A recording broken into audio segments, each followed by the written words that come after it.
బోధన్లో బోనాల పండుగను గ్రామస్తులు ఆదివారం ఘనంగా నిర్వహించారు. వివిధ కుల సంఘాల బోనాలతో డప్పు వాయిద్యాల మధ్య పట్టణంలోని మహాలక్ష్మి ఆలయానికి తరలివెళ్లి అమ్మవారికి బోనాలు నైవేద్యాలు సమర్పించి ప్రత్యేక పూజలు చేశారు.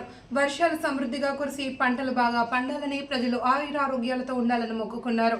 బీర్కూర్ బుజ్జి, గమరపేట శ్రీను, శంకర్, కమలా, భూమేష్, సురేందర్, సాయన్న, వీరేందర్, అజయ్, రాజు, శేఖర్, నంద్యాల, శ్యామ్, సింగం, లక్ష్మణ్, నర్సారెడ్డి, రమేష్ తదితరులు పాల్గొన్నారు.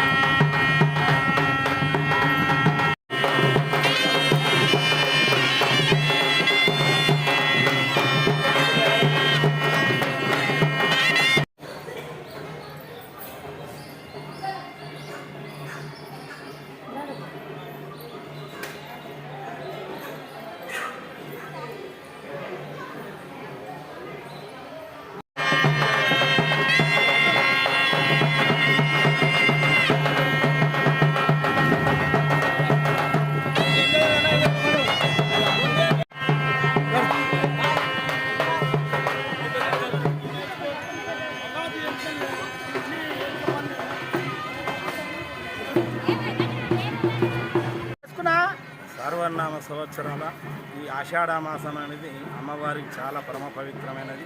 ఆషాఢమాసంలో 66 కులాలు కూడా అనుబంధంగా పాడి, పంట, గోద, గొడ్డు, పిల్ల, జల్ల అందరు సకుటుంబంగా సత్యశ్యామలంగా ఉండాలని ఆ మహాకాళి, మహాలక్ష్మి, మహాసరస్వతి అనేటి ఆ అమ్మవార్ల బోనాలను సమర్పించి బోనాల పండగ అని అంటే మన ఆత్మబంధువులని, తెలుగు జాతి, హిందూ జాతి అందరినీ ఒక మేల్కొల్పు చేసి వనభోజనాలకు వెళ్ళేది ఆషాఢ మాసం. కాబట్టి ఈ పరమ పవిత్రమని ఈ ఒక్క మాసం అంతా ఆ అమ్మల గన్న, అమ్మ ముగ్గురు గన్న మూలపుటమ్మ, ఆ అమ్మ పెద్దమ్మ దుర్గమ్మ, ఆ జగజ్జన మహాలక్ష్మి కరుణా కటాక్ష విచక్షణ అన్ని కులాల మీద ఉండి సత్యశ్యామలంగా పాడి పంటలు అభివృద్ధి చెందాలని మనస్ఫూర్తిగా కోరుకుందాం. శ్రీమాత్రైన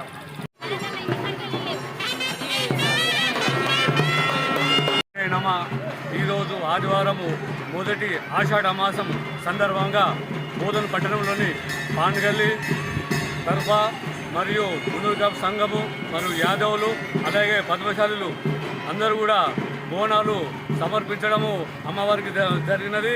ప్రతి సంవత్సరం వల్ల ఈ సంవత్సరం కూడా అన్ని పాడి పంటలు చక్కగా పండాలని, వర్షాలు సమృద్ధిగా ఉండాలని, గత్తరు మరియు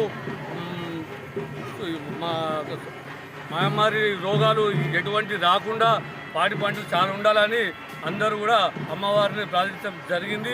దేశానికి అన్నం పెట్టే రైతు ఏ రోజు కూడా ఉపవాసం ఉండకూడదనే ఉద్దేశంతో అందరు కలిసి మూకుమ్మడిగా నైవేద్యం తీసుకొచ్చి అమ్మవారికి సమర్పించి మొక్కులు తీర్చుకున్నారు.